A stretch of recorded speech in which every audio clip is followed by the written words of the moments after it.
This podcast is sponsored by nobody. Hey dudes, this is Bonnie Hayes.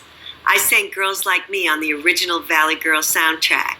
You're listening to Tommy Throwback Kovac on Splat from the Past. He fucking rocks. Hey dudes, welcome to Splat from the Past, the only 80s themed horror sci-fi show where things could get totally radical. Now I am just so excited for today's guest because I will be interviewing the guitarist and founder of the short-lived but classic 1980s new wave band the Waitresses, and I am talking about Chris Butler. Chris, has had an incredible life. He attended Kent State alongside the guys in Devo. They were there when the shootings happened. He played in the Ohio rock scene, saw a lot of bands there, like the James Gang. He was in a band called the Numbers Band. Then, of course, the Waitresses happened. He also holds the record for the longest song ever recorded, The Devil Glitch, which was on the internet back in the late 90s. And also, too, the Waitresses composed the theme song for Ann Beats' show, Square Pegs. And, Ann passed away not too long ago, and I had her on the show last year. We got to talk about her, pay homage to her as well. And it's going to be a great conversation. Tomorrow is 20 years since 9/11 happened. I just remember where I was at that time. I woke up at 5 p.m. after being up all night and getting the news of what happened at the towers and stuff. It was just so jarring and so devastating. Let's have a couple moments of silence for those poor victims of the families.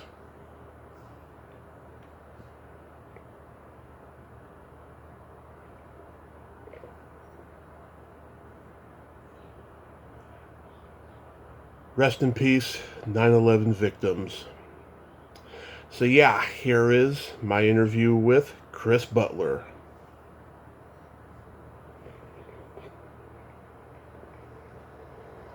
Hello. Hey Chris, welcome to the show, sir. How are you today? I am fine, thank you. The first question I have to ask, Kovac, a.k.a. Kovac. Yes. Or Magyar, right? Yes, Kovac. Kovac. Kovac. Yeah. I grew up in a Hungarian neighborhood in Cleveland, and I can only swear in Hungarian. I wish they had taught me. It's such a hard language. But great to speak with you, and thank you for having me on your podcast. I'm flattered. Thank you. Oh, my pleasure, sir. It's a great honor for me as well. Just so you know, I'm Croatian, not Hungarian. Oh, that makes a difference. So forget about everything I said. We both, though, can make, I'm sure, a bad pot of paprikash. Right? That's I think Croatians do that as well. Yeah, people think I'm Russian, Serbian, Bosnian, Polish. I mean, I get that all the time. Yeah, pick one. Right, pick one. Exactly, pick one. Yeah, pick one. Right. Cool. So. Well, thank you, man. Thank you for doing this. My pleasure, sir. So, going back in time, at what age did you start gravitating toward music? Well, let's see. Against my parents' wishes, I grew up, as a rock and roll kid. I grew up in Cleveland, and there were a couple of rock and roll stations, and although I was forbidden to listen whenever they were gone, I would do that. My mom was a piano teacher. That's all very Freudian because I can't play piano, and that's a discussion for my therapist. Not for you. But big bands and show tunes and AM radio were big for me. Mm-hmm. But what really ruined my life was seeing the Who on Shindig. Ooh, yeah. because everybody liked the Beatles, and hell, my parents liked the Beatles. I mean, they're okay, they're cute. It's all these pictures with stuffed animals and stuff, and then you see the who are kind of funny looking and different, and they did a song called Can't Explain, and it's all herky-jerky, and it's not smooth and poppy. It's kind of violent, and they look like such rough characters, and I thought, there's my gang, and I thought, I gotta have a girl on drums, because Keith looked really feminine in the shots, and that's all anybody could talk about the next day in junior high was this incredible band that we saw, and they pretty much ruined my life. So that really started me down the road of repute. And played in usual story. Played in a high school band. Went to college. Where you get religion, aka jazz and blues, and you become a jazz and blues snob. Mm-hmm. And then comes the late teenage, early 20s, midlife. Not midlife, early life crisis of what the hell am I going to do with myself? And the only thing I ever really loved was playing drums in this case, and being, doing something with music. And I was able to keep playing in bands and started writing at the suggestion of my friend Liam Sternberg. Now, Liam was from Akron, Ohio. Mm-hmm. And I went to school in Kent, but there was a lot of cross-fertilization between Akron and Kent, since Kent is where the gigs were. Akron didn't have any clubs, so the Akron bands would play in Kent. And Liam and I listened to a bunch of records together and said, "Damn, we can write stuff like this." So he started writing and I started writing. So that's kind of how I got snared into this lifestyle. Yeah, and by the way, Liam wrote Walk Like an Egyptian for the Bengals. That's correct. Yes. Yes, he did.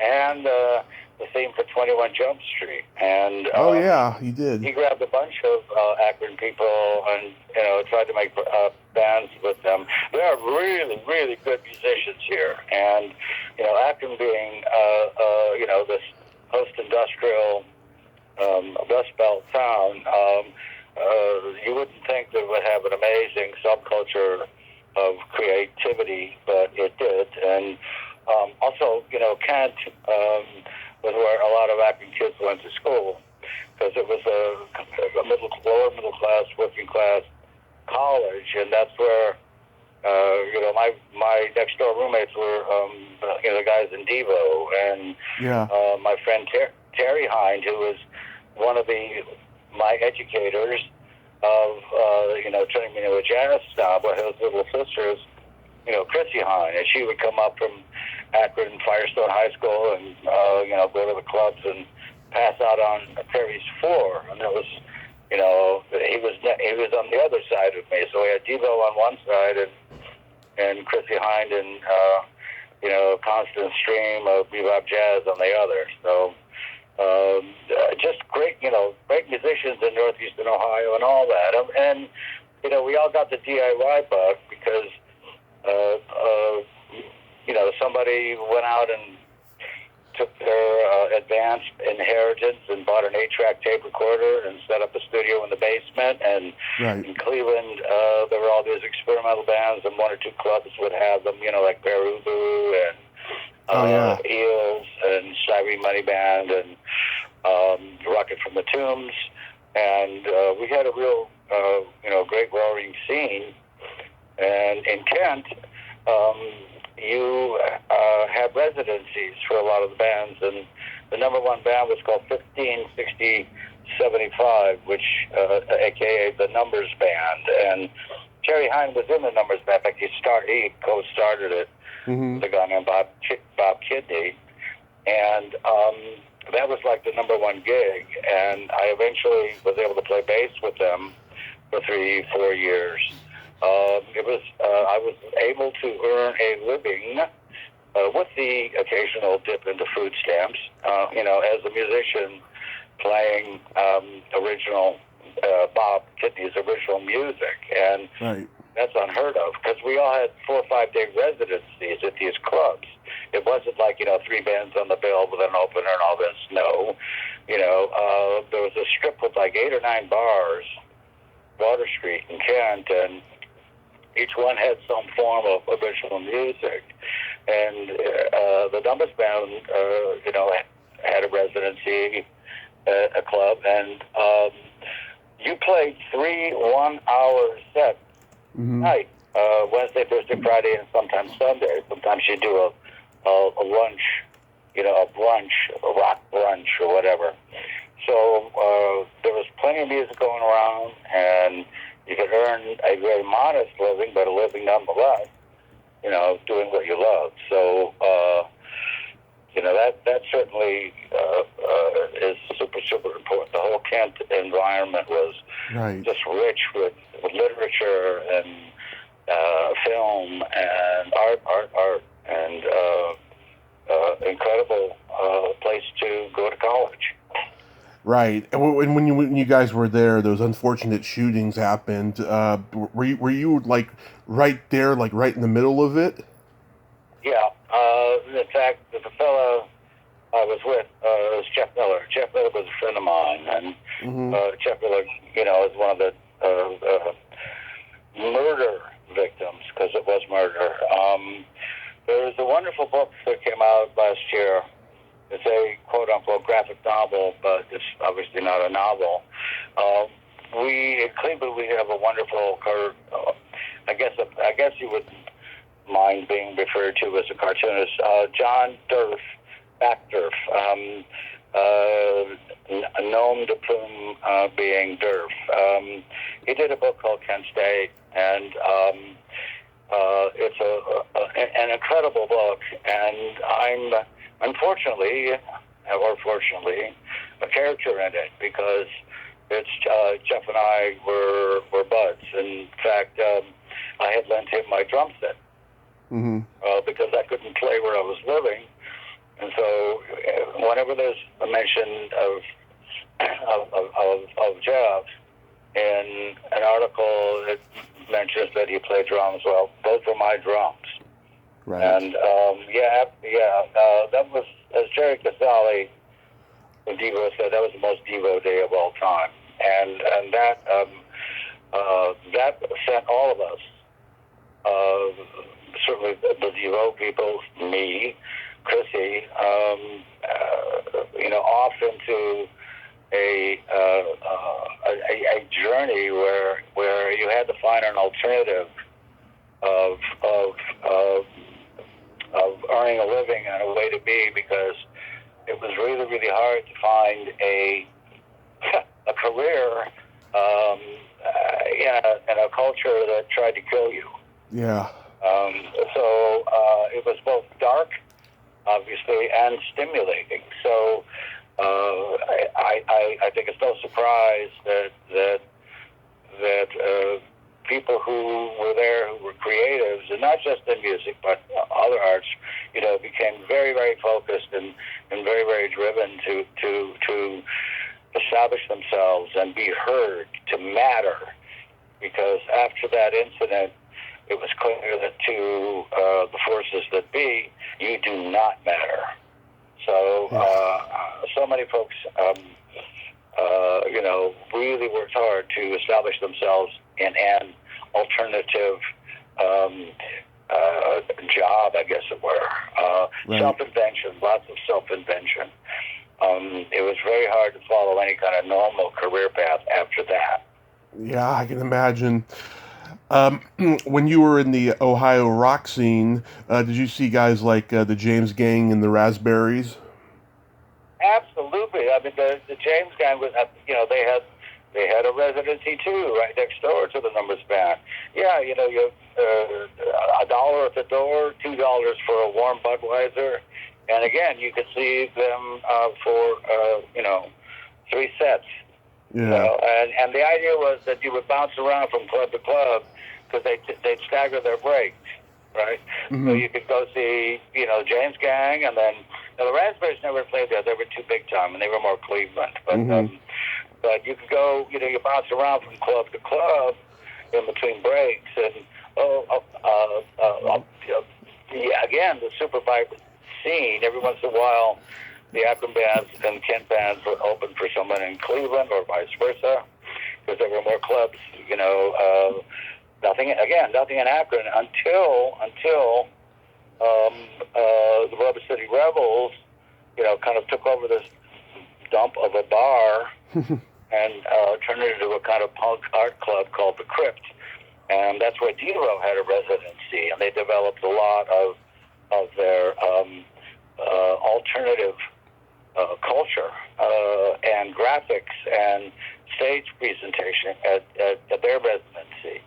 So yes, much cross-pollination between Cleveland and Kent and Akron, especially at those basement recording studios. I was in a man called Tin Huey from Akron, and we had one of those 8 tracks, but David Thomas from Peru would come down to play with our reed player, Ralph Carney, and vice versa. We would, I played in a couple Cleveland band things, and everything's cool and everything's warm and friendly until somebody gets a record deal, and then and then the knives come out, So. Yeah, it was such a smaller world back then. Everybody knew each other. There was no internet. Everybody was kind of in like a tight knit community. It's not like that today. Yeah, were you always in LA? Did you have a similar experience? No, I'm from San Francisco. No, my generation, I'm a stand-up comedian. My generation, all the comedians were just, a lot of them are very supportive and tight-knit and everything, right? I was excluded because I was like an old school one-liner kind of a guy, whereas everyone else was like alternative, long-form, stories and stuff, right? So I got kind of ostracized for being a one-liner guy, So like I've never gotten that sense of a community in my generation. Oh, that's a shame. Yeah. I'm thinking about Steve Wright, that kind of... I love Stephen Wright. Yeah. Oh yeah. You kidding? It takes my breath away. So funny. It's so funny you don't laugh. You just go, oh, wow. Yeah. Can you imagine him? It's funny that the comedians would also have the same sense of community, and yet also exclude people. Son of a gun. I'm sorry that you had to go through that. I'm sure you're one hell of a funny guy. It made me, much more stronger, and it made me keep persevering and all of that stuff. But can you imagine Stephen Wright beginning and people telling him his act was never going to break through because he talked so slowly and so lowly that people were just like, that's not going to work, and then it did. Well,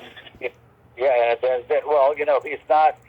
You look at this guy and go, this guy has zero star quality, And also, a lot of it, and it's not my area, so I'm making a lot of assumptions that you could maybe fill me in. But I have to assume that there was comedy and then there was underground comedy, or the bands that we're talking about, except for Raspberries, who were calculatedly made themselves into a commercial act. The bands that, Peru, et al., Devo, whatever, they might have had ambitions, and Devo certainly satisfied them, but most of them were, fringe bands and, arty experimentalists or, weirdos. So maybe we would play lots, or private parties or things like that. Right. Eventually, the clubs, Kent especially, began to open up to more experimental or punk bands or whatever. Tin Huey was more of an art band, not a punk band. Like most cities, they're divisions, right? Right. You have, knucklehead rockers and all of that, and then you have the effete art people, which is, kind of Tin Huey's thing. And Devo, was an art project. It was an English project. It was never, it became a band as a second or third thought, and they just got so good that they got a deal. I mean, live they were the absolute one of the most incredible bands. Tons of shtick, obviously, but boy, if you look at old tapes of them playing in L.A. or at Malibu Bay Gardens, in San Francisco, your neck of the woods, man, they kill. Yeah. And and so we're oddballs, right? But then we began to go to New York, Right. and Playmaxes and CBGB and other clubs, and we blew people away because, as I said, we had been playing 3 1-hour sets, 4 or 5 nights a week, and you go to New York and you get 45 minutes, right? And at 45 minutes and 1 second, people's eyes are glazing over. So we had 45 minutes, Dead Boys, whatever, you name it. We go play these places and we kill because New York was so much more about attitude than playing and musicians, and we would rehearse every night. We weren't gigging, and people were writing like crazy, and thankfully for us, we were blessed with an audience eventually that wanted to hear original music. Yeah, you could go in some of these, in Cleveland or Akron, Kent, whatever, you hear some lounge cover band doing the hits of the day. Right. You can get your Eagles if you want it or whatever. But that Kent area and Cleveland, to some degree, more the west side than the east side, interestingly. West side being considered more working class. The audience wanted to hear something fresh, original, and new. Right. And that was a gift. That doesn't happen that much. So the outsider bands eventually became pretty popular. And then, of course, record companies came and decided that this was a scene that they could scoop up. That's not necessarily a bad thing, but it does change the dynamic of your insular, friendly little scene. Did you have any encounters with Andy Warhol while you were in New York? No. It's good. That's an interesting question because there were plenty. Let's see. Now, by the way, time frame. We're talking. We started going to New York 77, 78, 79. Okay.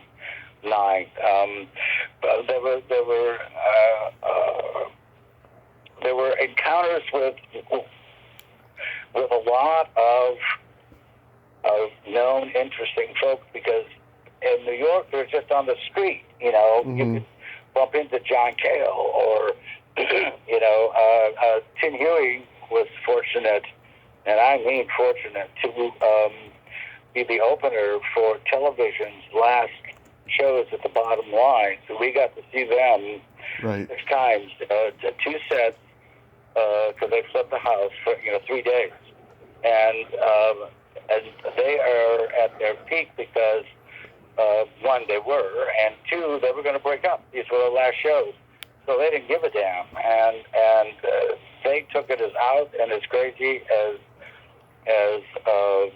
they could, and what a treat.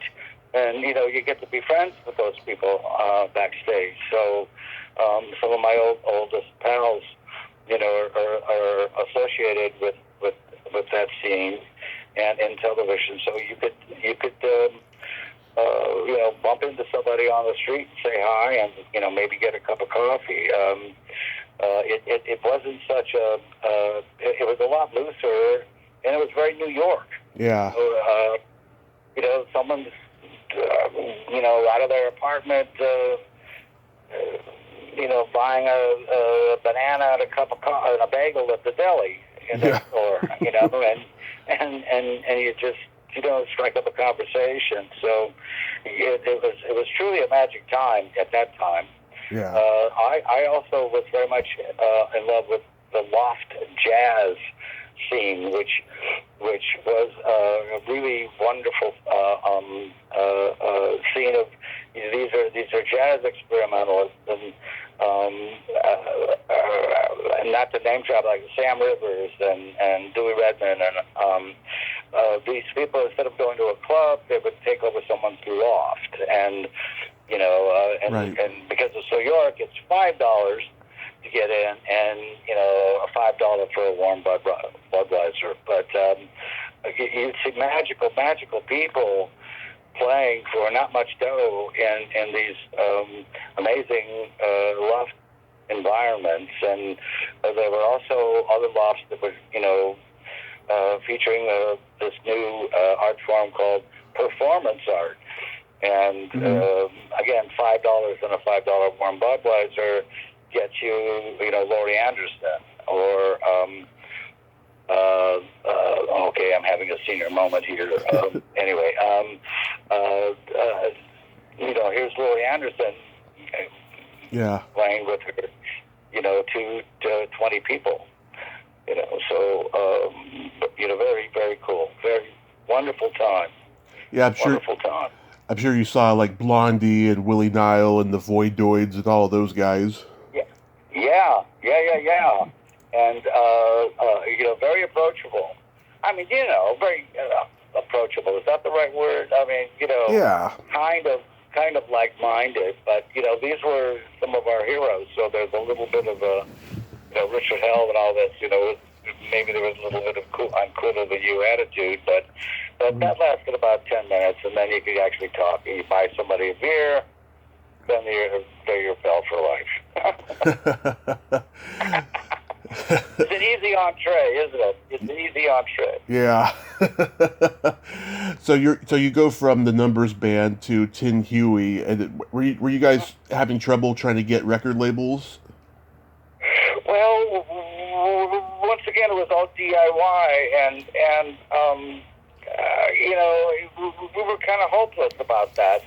Clive Davis was not going to come to our basement. We did it all ourselves. We make our own records. We stamp it out. We took over club and did our own posters. If no one was writing about us, which a lot of the there was a leisure time giveaway in Cleveland called The Scene, and even though Dave Thomas from Perubu, under the known the journalist was Crocus Bohemus. He would review outside things, but if there was no one, there was enough in Cleveland. Akron got no love, so we just started our own fanzines. We did. It was all DIY, but next thing you know, it's Devo who were the magnet, and this is now 77 maybe, and Devo were the magnet, and Dave Robinson and Paul Conroy from Stiff Records came from England, and courted, were trying to court Devo, and they came in the winter time, and they got pounded by one of the worst snows. It had to be 78, right? The worst snowstorms Cleveland ever had, and while they were stuck, Liam Strummer kind of glommed onto them and convinced them to, while you're here, you might as well listen to some other stuff. So we had a listening party at Tin Huey's band house. And don't think about the Midwest. You could have a band house, forget about it in L.A. and New York, Anyway, we have a band house, and Dave Robinson comes over, and everybody's playing them their songs, and they got the idea to do this Akron compilation. They thought they'd stumbled on to a new Liverpool, and that may or may not be true, but it was flattering, and they put out this compilation of Akron bands, and it was on Stiff Records, which is ridiculously prestigious. However, it didn't do that well, but it was that was a wonderful entree, and we were always we're doing things like writing Robert. I was doing things like writing Robert Christgau at the Village Voice, and he had just gone to London, and I wrote this 10,000 word, whatever, 5,000 word piece on punk and the Clash and all of this, and said that this is an amazing scene, and I got miffed. Oh, by the way, we would get our Village Voices, one week later, so it would filter over, to Kent, and I wrote him a letter, and I said, screw London, you should come to Akron. There's a big scene going on here, pal, and it's domestic. Well, he did, which was wonderful. So that's how kind of Tin Huey got some attention. And also there was a fellow named Cliff Bernstein, who later went on to be our Waitresses manager, but Cliff was very much a heavy-duty label and management guy, and he did a lot of projects with Polygram and Mercury. And he convinced Mercury to do a low-budget label, and he signed Peru, the Akron band, the Bizarros, and a band from Minnesota called Suicide Commandos. Uh-huh. So little by little, we were getting, some, and I'm doing air quotes, obviously, recognition to a degree. Mm-hmm. But we were able to go to New York at least once a month and play big venues. Irving Plaza, which I think had 2,000 seat capacity, a big hall, and do CBs and Max's, and play because there was a time restriction. You couldn't play anywhere else. 2 weeks before, 2 weeks after, we would play Maxwell's and Hoboken, which was another, incredible club. Very small, but you name it. Right. They played it, all the way up to the era of Nirvana and all of that. The amount of people that played that small venue was incredible. So we did get a little notice, but what is that phrase? Prophet hath no place in his home. Yeah. Yeah. And so at home, we were just used a Devo tune. We were just a bunch of spuds, and playing to our 50 friends. But we go to New York, and dang, we're doing okay. Yeah. So the Waitresses, that came out of a side project, right? How did you guys meet Patty Donahue? Well, I knew when I was in the Numbers band, Patty was dating, quote unquote, the drummer, David Robinson, who was a notorious dog around town. And I knew Patty, and I was in the Numbers band, and I began to write songs with him on my own, with Liam and whatever. And then this whole strip thing happened, and the Numbers band's mentality was very much that this is Akron. So, the Akron mindset is based on a factory mob. This was a job. And you rehearsed three times a week in the afternoon. You didn't have to move your gear, right? Because you were in a residency, a club. Right. And then you played, 4 or 5 evenings. Well, you don't blow off a rehearsal unless you're sick or in jail. Yeah. Well, when the stiff people came, they wanted photographs of a band. Now, the Waitresses was a gag, and Liam had a gag. They're called Jane Eyre and the Belvederes, although we did have a real Jane Eyre, a.k.a. Jane Ashley, as a vocalist.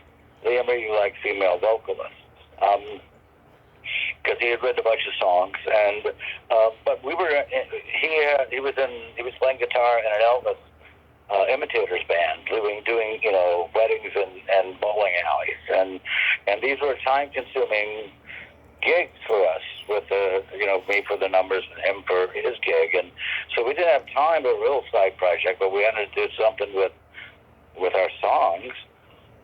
So we invented fake bands, And I did a couple things on my own.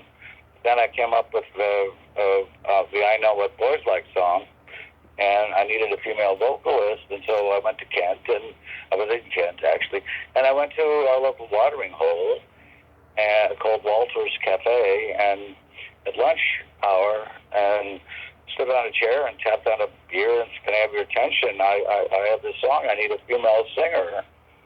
And in the back, Patty said, "Oh, I'll do it." So we reconnected, and I had this little motorcycle, and I drove her from Kent to a friend's basement, again, an 8-track machine in a basement in Akron, and I recorded the backing track, and some of it at the Teen Huey house, and some of it at Rick Daley, it was his name, Rick Daley's house, and she did her vocal. Mm-hmm. And Patty was in and out of school. She was Kent was on the quarter system, so she would work a job for a quarter, take a quarter off as a waitress, really, and then go back to school for a quarter. This was on and off. And when Teen Huey ran its course, I moved to New York, and I had an acetate of I Know What Boys Like, which the smart people in our circle said, "This is a hit." Yeah.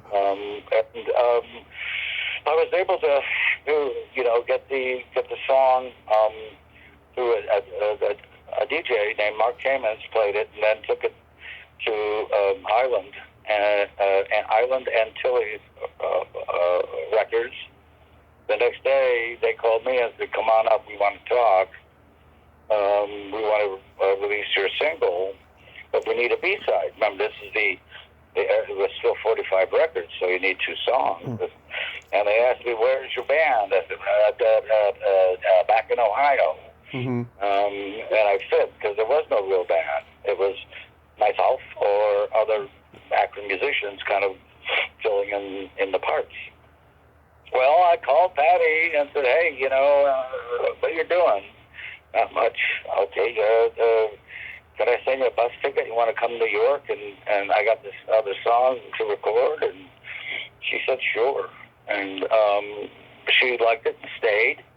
And so we had a B-side and a single. And then the single did pretty well. And then there was talk of an album. Well, you need at that time, I knew a lot of musicians, but I was kind of fed up with bands because they tend to blow up. Yeah.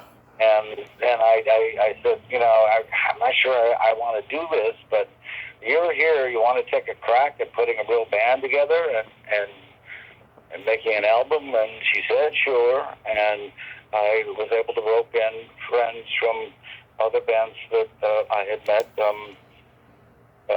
Bass player and drummer Don Christensen and Dave Hofstra. They were in the Contortions, or James White and the Blacks, or James Chance and the Contortions, whatever, and some other folks, and Ralph Carney and the Huey folks that all decamped from Ohio to New York. Some of them upstate. Ralph in Brooklyn, so he was around. Right. So we were able to make a real band out of it. Ralph passed, but he turned us on to his friend Mars Williams. And Mars was living in upstate New York. He was the copyist for the experimental jazz composer Anthony Braxton. Now, this is, again, pre-computer, so when you had to make charts for orchestral or jazz music, and it was all done by hand, and Mars could do beautiful calligraphy and write these charts. And, this is for one of the premier experimental composers in the world. And he wanted to, do something else. And he was available. So he was part of our fledgling band, and we became a real band. And then we made an album, and et cetera, et cetera.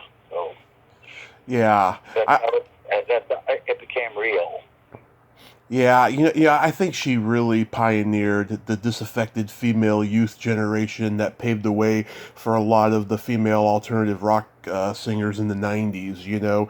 Just she was doing something that was just so different than a lot of the female singers at that time, even in the so-called new wave and punk genre.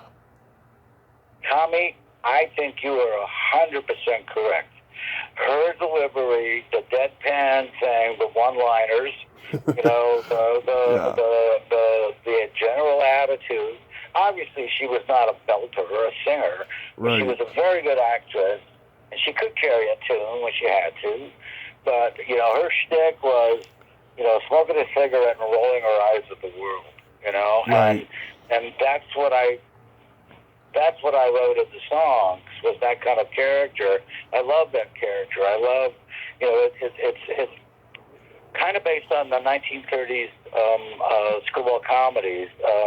I'm really a fan of the movies made by the director and written by the director Preston Sturges, and he was like the master of the wisecrack. And he Yeah. always had some female character in his comedies that was that person, that kind of been there, done that, you're not impressing me kind of person. Veronica Lake,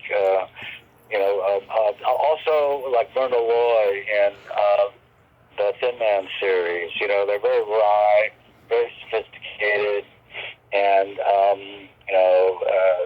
crack jokes to get them through their day. And that was the character that I was writing, and Patty was very good at portraying it. And I'm glad you spotted that, because I also agree that kind of character and Patty's performance, I see threads, through what came after. Not as intense as the Riot Girls, Hmm. like Bikini Kill and all of that. Right. But there is a thread line. There is a line that could be drawn between Patty and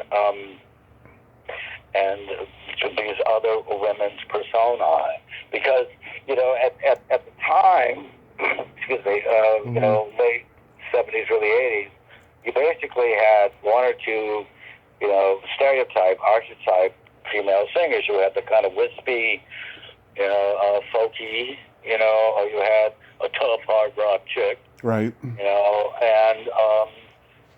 or some, I don't, that's kind of it, right? Right. And there was no persona of like, I'm just going to talk to the girls. You men, you can listen if you want to, but I'm going to talk to the girls, the women, and I'm going to tell you what I'm doing, and I'm going to engage you in a conversation, even though from the songs, it was a one-sided conversation, but in a lot of the Waitresses songs. But yeah, she was speaking to working women, usually, maybe middle management, or definitely the secretaries or the receptionists, and who at the time, were getting bombarded. Right. That's the word by third wave feminism. You can have it all or not. Well, that's not so easy. So I tried to come up with I tried to embellish the character and be a full human character in this situation in that time period. And she pulled it off, I thought, really, really well. And thank you again for seeing that through line, which I thought I agree with. Or it's kind of self-flattering, I guess, but I think you're right. I think that she did allow for a certain kind of honesty and vulnerability and anger. Right. That came after. Right. Yeah, and I remember, in the early '80s when Alice Cooper was going through his drug phase, he recorded this album, Zipper Catches Skin, and there's a song on there that Patty sings on with him called Yeah. I Like Girls. And she tells him to oink off at the end of the song, and she's credited as, co-backup singer and sarcasm. And sarcasm, right? Yeah. Right. That's right. And that was very much. That was her. She's funny. She was Myrna Loy. She was Veronica Lake. She was Dorothy Parker. Yeah. Yeah, Dorothy Parker. Well, and please understand that was her nature that I wrote to as well. Because I love that stuff, and puns and one-liners, and being wry and all that. You mainly do a comedy show, and I'm so flattered that you would talk to me and let me speak, because I really try to be as funny as hell. I try to be as comedic as I could get away with, and have that character deliver those lines, and aka Patty deliver those lines. So to me, a lot of the Waitresses stuff, is pretty funny. And this was an era too when rock got serious. Yeah. But the bands that we loved coming up, I don't know your age group, my age group, Beatles were not afraid to be silly. The Who were certainly not afraid to be silly. They did a lot of joke songs and a lot of farting around, and then they, obviously everybody knew what their job was. They were trying to, make singles and, make a successful record, but they, there was a looseness about, you could be, not stuck in your genre, not so serious about a sound. You could screw around with different kind of genres within your band, and I mean, we did we took a lot of chances. We did jazz stuff. We did, a silly kind of rumba. I got moving to New York. It was beginning when ska bands were coming over from England, and I'm from Ohio. What do I know from ska? Yeah. Or any Jamaican music for that matter. And there's a ska band playing every night, and which revived the career. The English kids revived the careers of early '60s ska musicians. So we would get the second generation, like the Specials or whatever, Madness.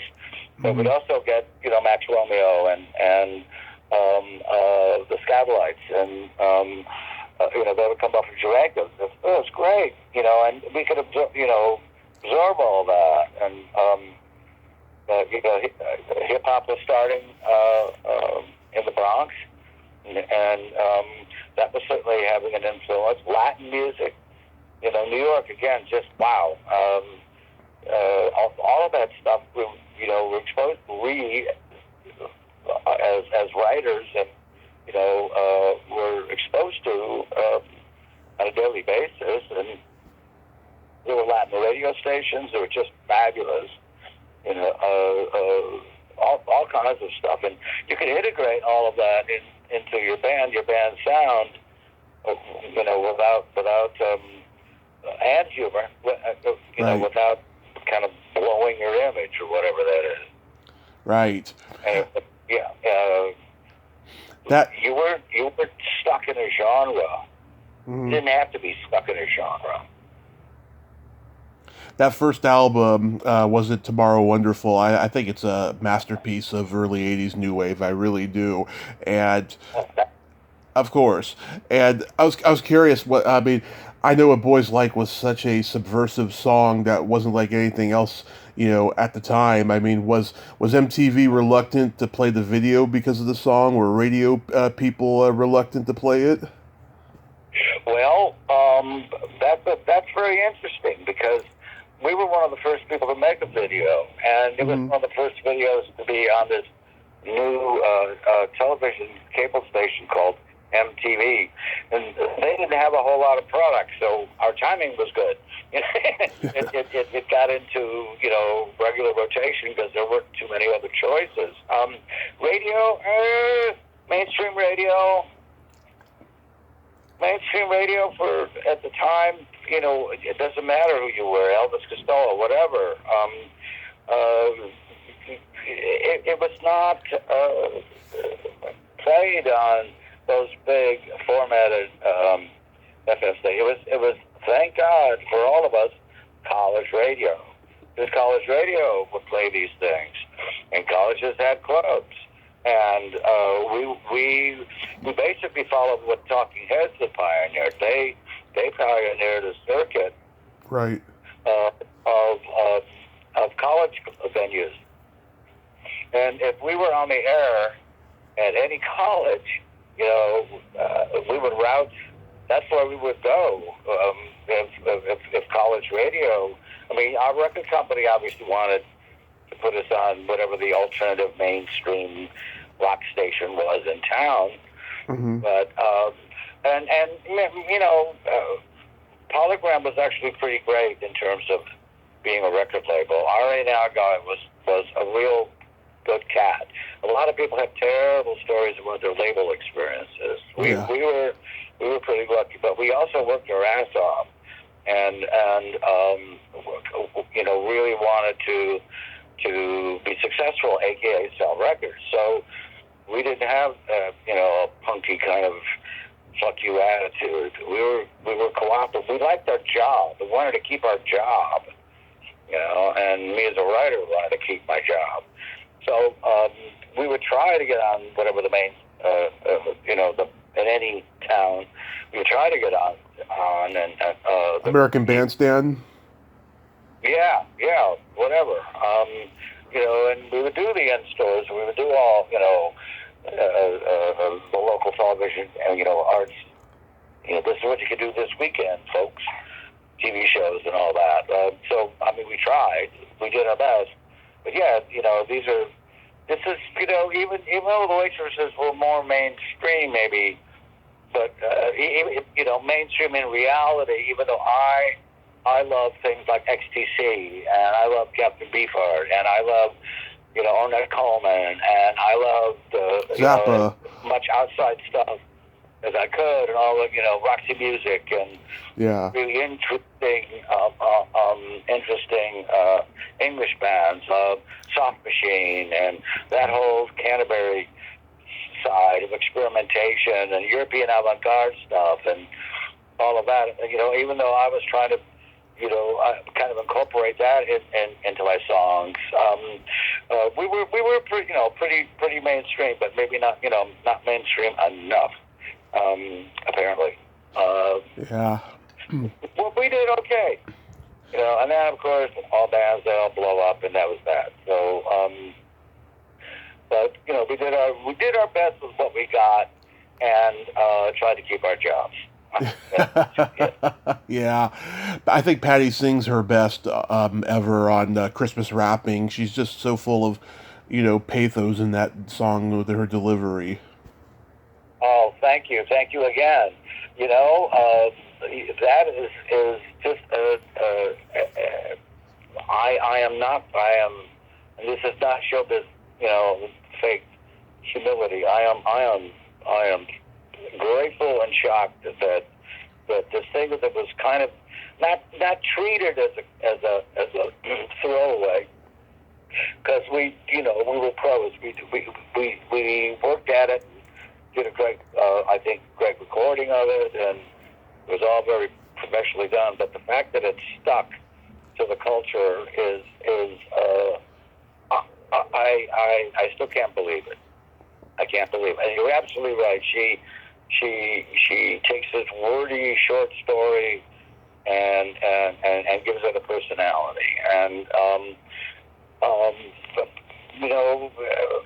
people flatter the hell out of me when they say it's not Christmas until I hear that song, and that's just like, man, that's gold. That's gold, because it was a fluke.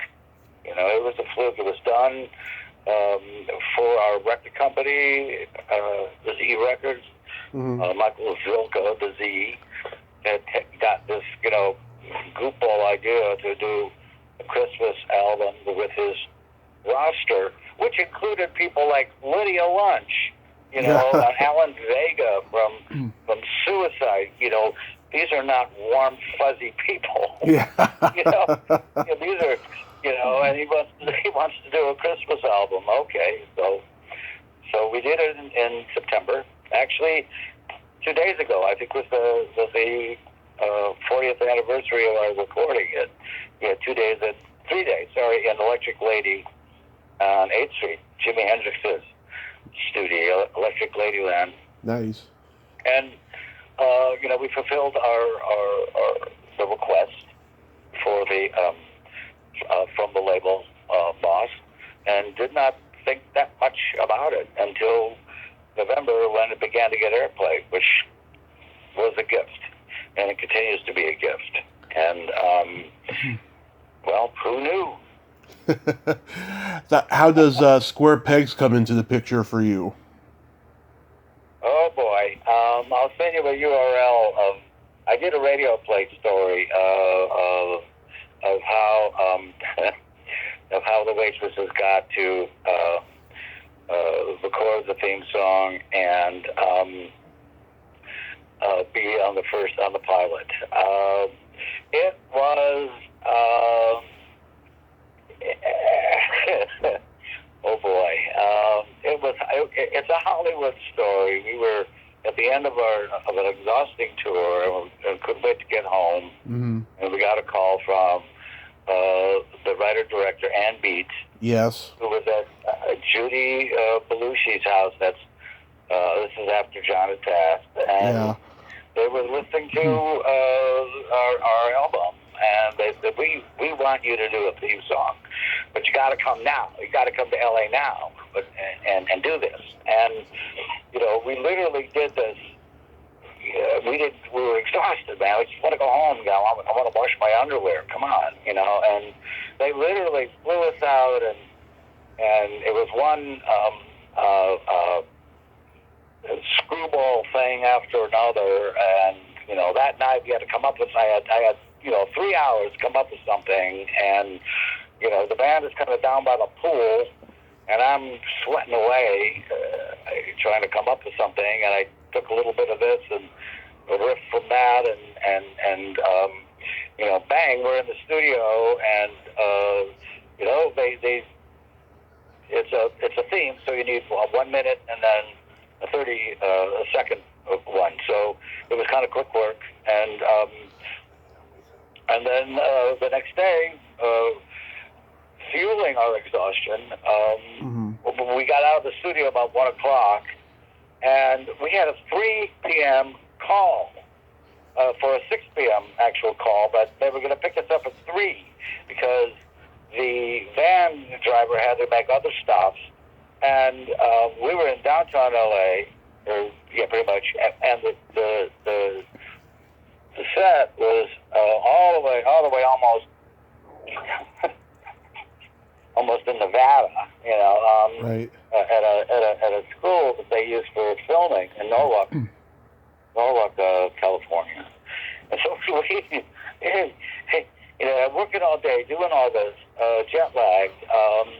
We had 2 hours sleep, or 1 hour sleep, maybe if you wanted a shower.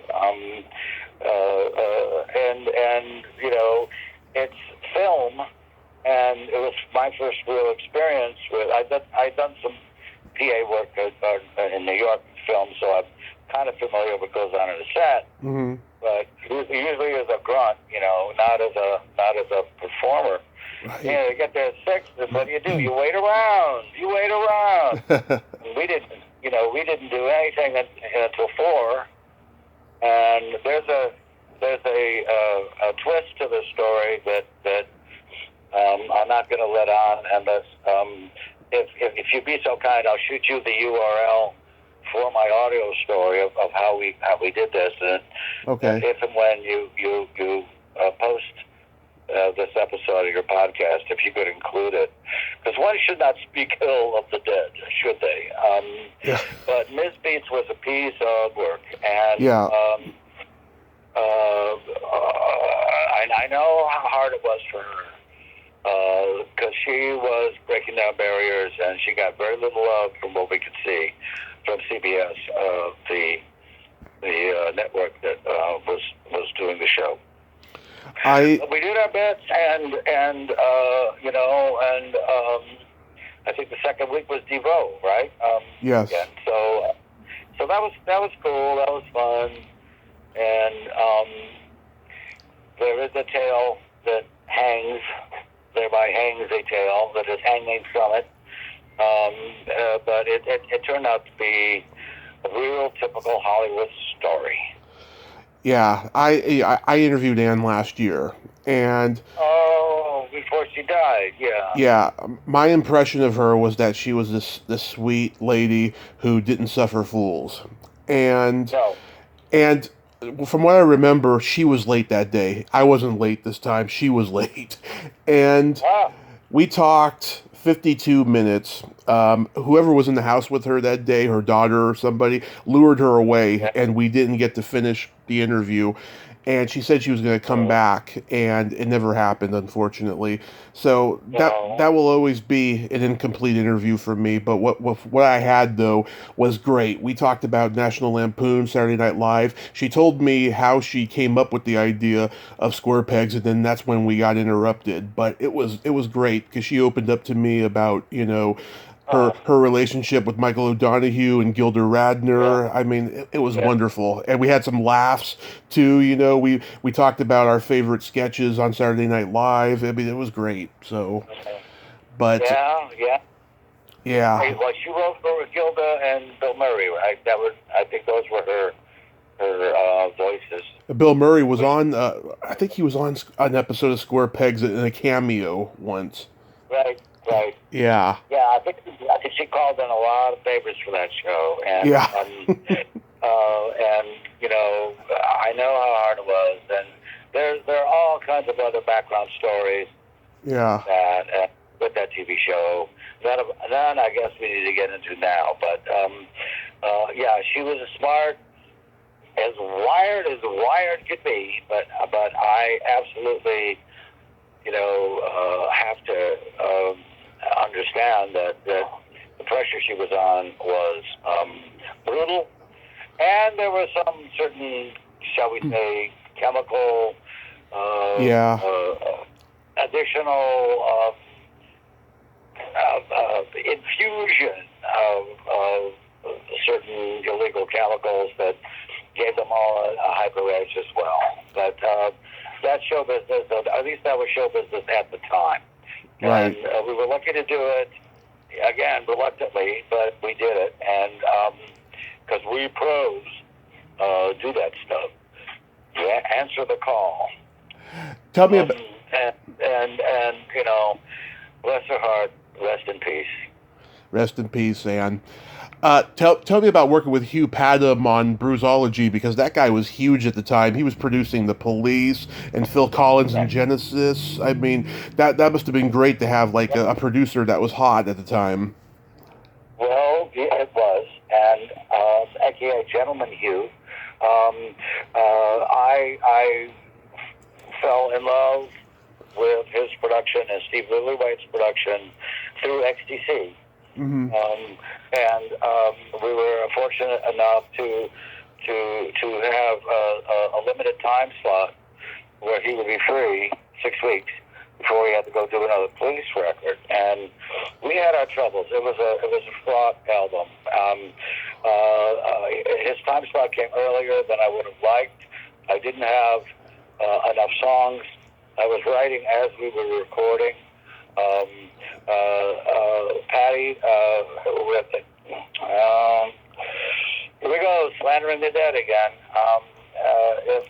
If Patty had nothing to do, she was a party girl, and we were sitting around doing backing tracks. There's nothing for her to do, and I do not record now in the way that we did it, which is production line, with vocals being last. I would definitely have done it a different way, but it was too much for her, and she quit. And Hugh was a gentleman through the entire process, and a master engineer, and a really, really nice person. And he and Mars became good buddies, and they would play snooker late at night, and hit the pubs. Well, I was trying to write more songs, so it was not particularly fun for me. It was very fraught. And he makes a comment once that says, Butler, he worries everything was a problem, and he worried so much, and that's because everything was a problem, and I worried too much. I'm usually I am conscientious, and I can be very intense, but I'm a pretty funny guy, and do try to relax on occasion. But I was under the gun more than he was. But, the clock was ticking because I'm sorry, you don't tell the police or, Sting. Sorry, I'm going to be a week late. I got this kind of middle-level American band project going, and I got to finish it. So a lot of pressure left and right, sideways. It did not end well. But, I can imagine. I like the album. Girls Gotta Do. Yeah, it's a great song. Thank you. Girls Gotta Do. You know what? And they're all out of liquor. Let's find another party. Yeah. There's some goodies out there. The Girls Gotta Do, they've been using for female sporting events. Oh. Which I think is wonderful. Yeah. Soccer, and that's great. So, yeah, there are some goodies out there. It's too bad we imploded because I had huge vision. A lot of things I wanted to do, and I wanted to do I wanted us to do 3 albums, and then everybody in our band was ridiculously good musicians, and Patty had some offers for acting, and which she could have done, but she had confidence issues, and I really wanted to establish something so we could, Mars definitely needs, and has continued to be. Mars Williams is one of the best reed players in the world, full stop. And Tracy Wormworth on bass, which makes Christmas rapping, as far as I'm concerned, her bass part, is like first call session musician, and play with B-52s or Springsteen, and on and on. All these people are perfectly capable of doing their own records, and I was trying to lay a platform, in my vision, lay a platform for everybody to do something else than being in this band, but this would be a way of earning, having some income and doing this project, but definitely not expecting everyone to be limited by that, because they were too talented and had other things that they wanted to do. Got it. We were not 18. We were late 20s, except for Tracy, who was very young. We were late 20s, early 30s. We weren't kids. I don't give a damn about riding around in a limousine. I didn't go out by bling. It was about the work. It was, and for all of us, and we were a really good band live. We could kill. There's a live tape out somewhere, King Biscuit Flower Hour live at my father's place or something. That band roars. It was a really good band. Anyway, it would have been nice if it had kept going, but it didn't, and that's showbiz. When Patty passed away, was that expected? No, it was a fluke. I hadn't had much contact with her, and then a friend told me that she was sick, and I wound up contacting her in September of, what was it, 97, 98? I think she died in 96. I'm sorry, go ahead. I think she died in 96. 96, okay. Yeah. Right.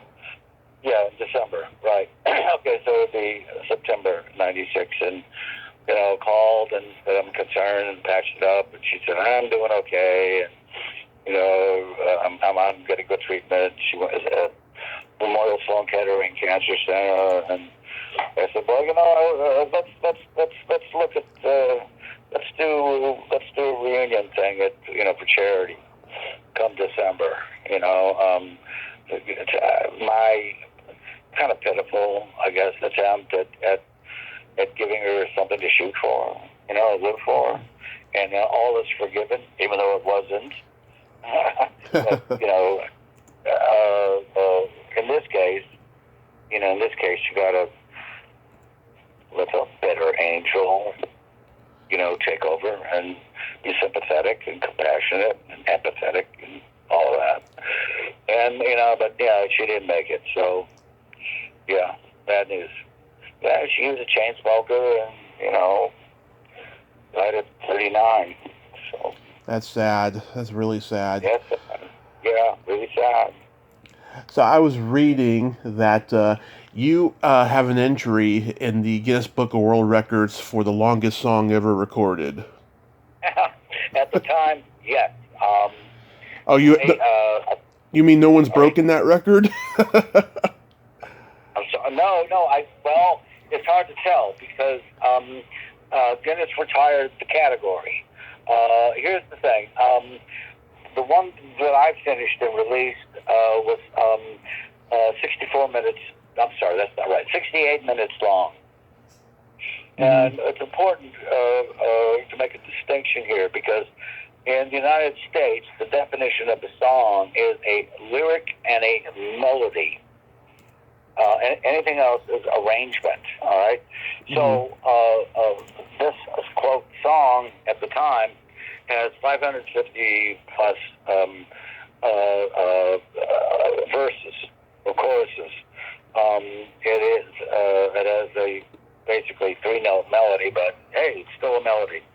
So it does qualify as a song. Oh, we all know, Alice's Restaurant, 19 minutes. Ha!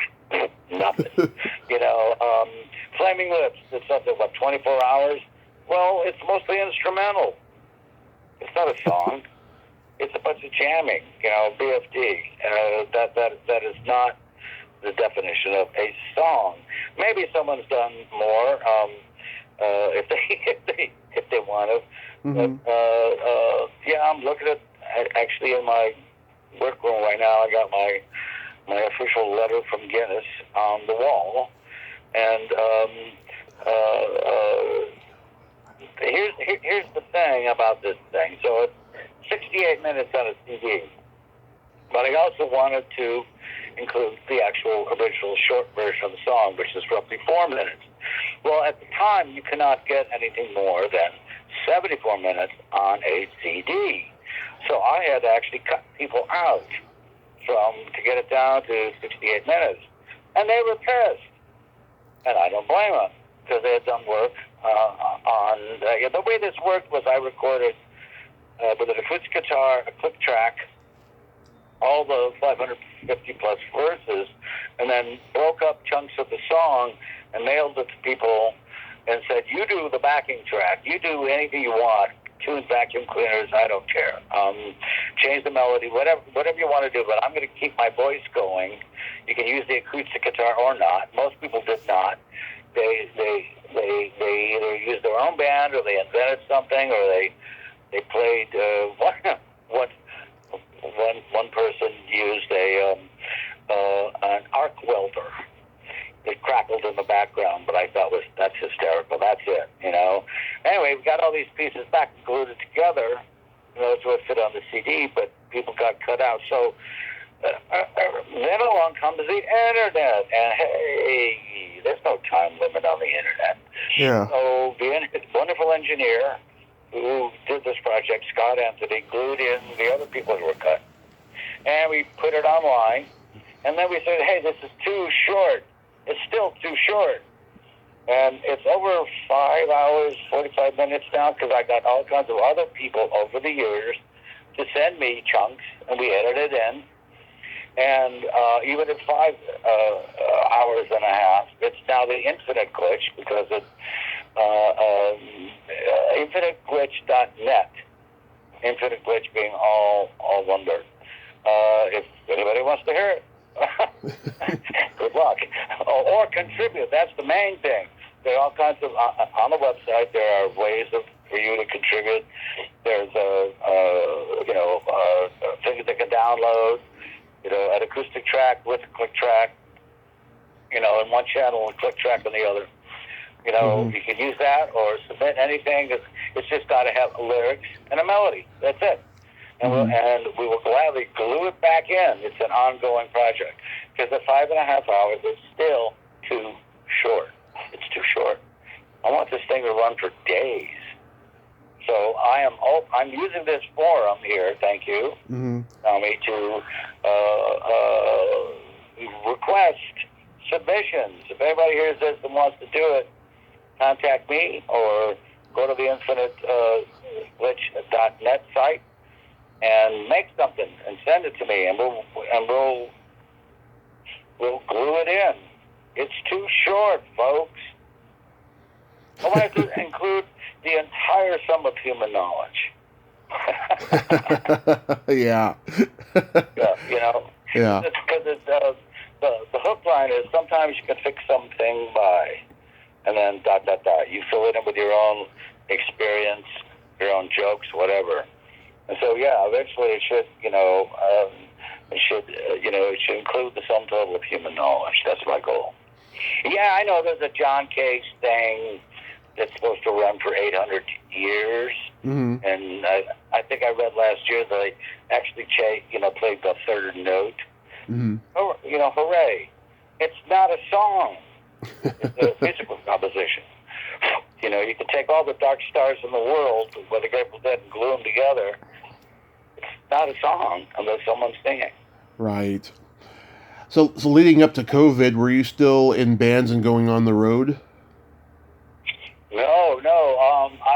I'm in Akron. I have a work studio.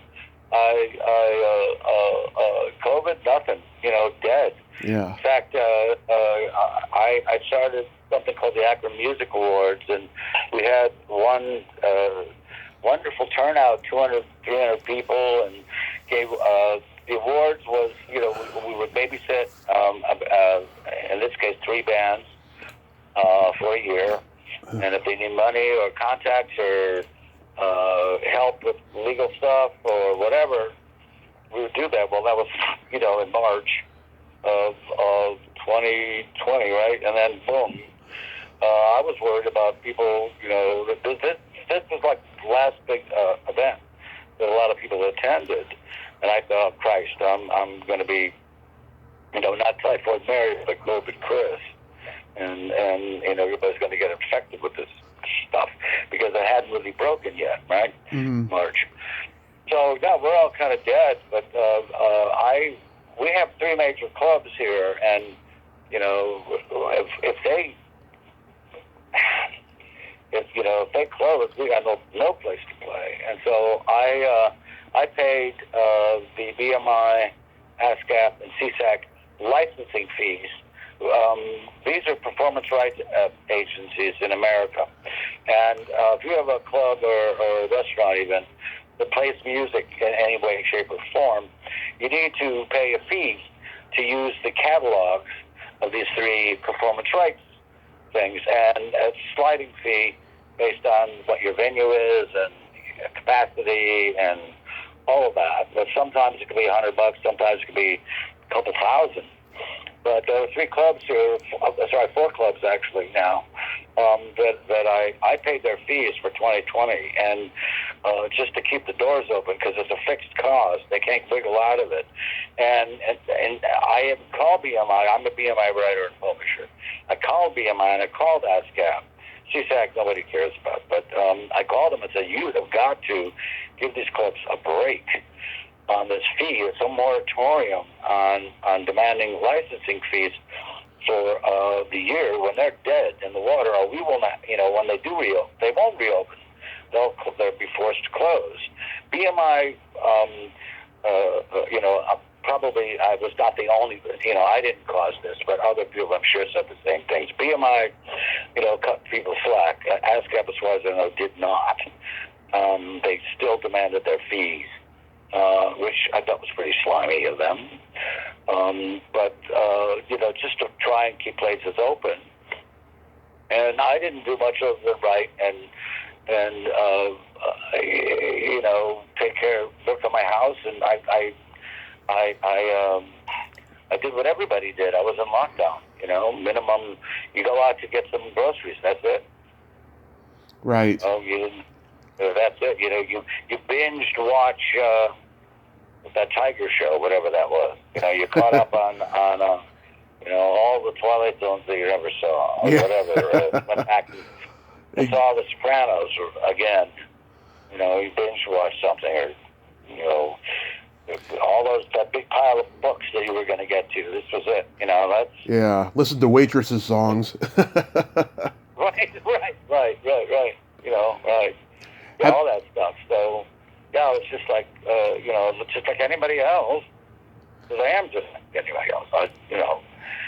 Same, I get sick like anybody else. So, and I didn't want to, but when that hit, New York friends, man, lost a lot of New York friends. Al Wilner and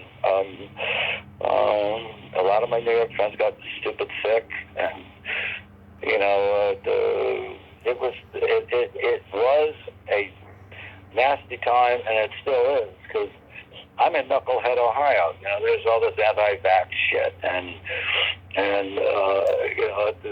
aside for a few urban centers, it's Crackerville here, and they're stupid. And they're, sorry, Ohio. Don't want to sound bigoted, but you don't get a shot. I don't want to know you. So that's just ignorance. Right. Have you ever thought about writing a memoir? Because you got great stories. Oh, well, thank you. I started this whole thing where I would take a rock and roll song that really meant a lot to me, and either diagnose it, and then as I'm telling the story of the song, I'm bringing in anecdotes, Mm-hmm. Some incident or whatever as it relates to the song or whatever. I did 7 of them, and I would like to do a lot more. A book, I don't know. A lot of friends write books.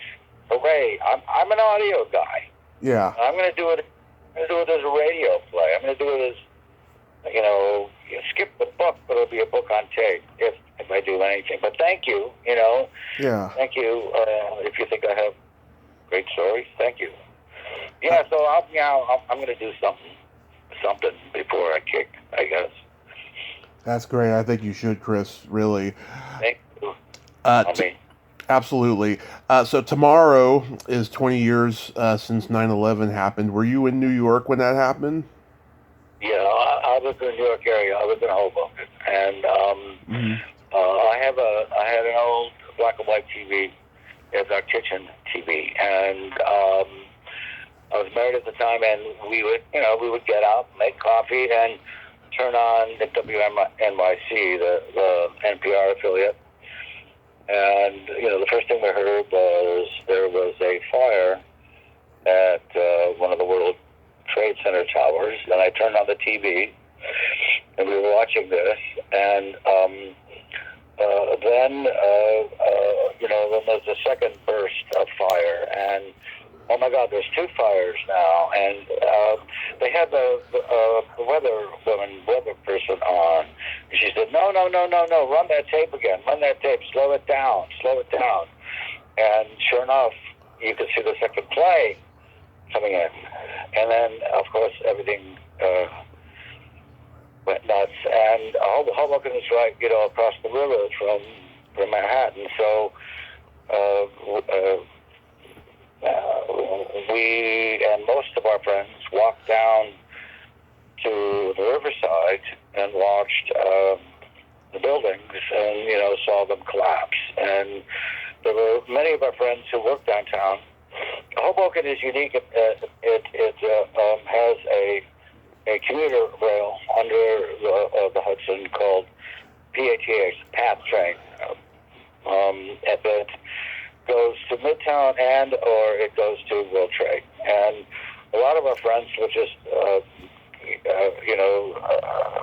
take the PATH train into the World Trade Center for work. And invariably there were people standing with us who I called in sick today, or I was in the office but I left early because there was nothing going on. Hoboken had, by the zip code, the most loss of life. Immediately, by the end of the day, up and down Main Street, it's 14 blocks. The main street is called Washington Street.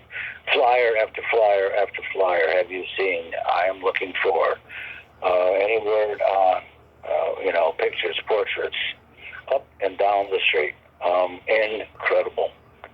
Incredible. I had a bicycle, so I rode. There was a bike path along the Hudson to the south and north, but I rode it to the south down by Jersey City, and I just followed along and took pictures. And one of the most beautiful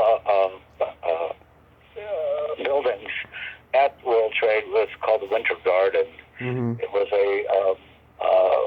an enormous kind of a semicircular sphere with tall palm trees and all of that, and it was attached, I believe, to the American Express building, but and it was connected also to World Trade. And I have a photo of looking with a telephoto lens of looking through the Winter Garden, and there's nothing there. There's nothing behind it, and I did not know anyone personally who died, but I knew a lot of people that worked there, and one guy was the manager of the Borders store, who was a friend, and what a mess, what a mess. How terrible, how horrible. Every generation has some crisis that kind of it changes it stays with them. All right. For me, it was Kent State.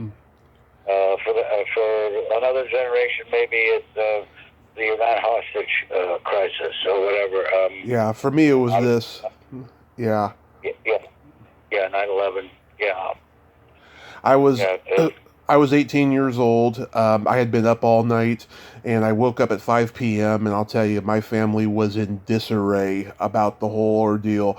My grandmother, she was dying at the time. She lived another 5 months after this, but for those 5 months, every time an airplane flew past her head, she was paranoid because she thought they were going to come to San Francisco next. I mean, it was just awful, and it seems like the world has just been so screwed up ever since, 9/11 happened. Like, people have gotten selfish and greedy, and just our society has become so capitalistic, I mean, it's just, it's the worst thing. Yeah, Tommy, you're absolutely right. It changed everything, didn't it? Game changer, total. In fact, there was a quip that people would use in New York that it didn't last long, but if someone did something that was stupid or mean, someone would the quote was, "Oh, that's so 9/10 of you." Yeah. Which I thought was very telling.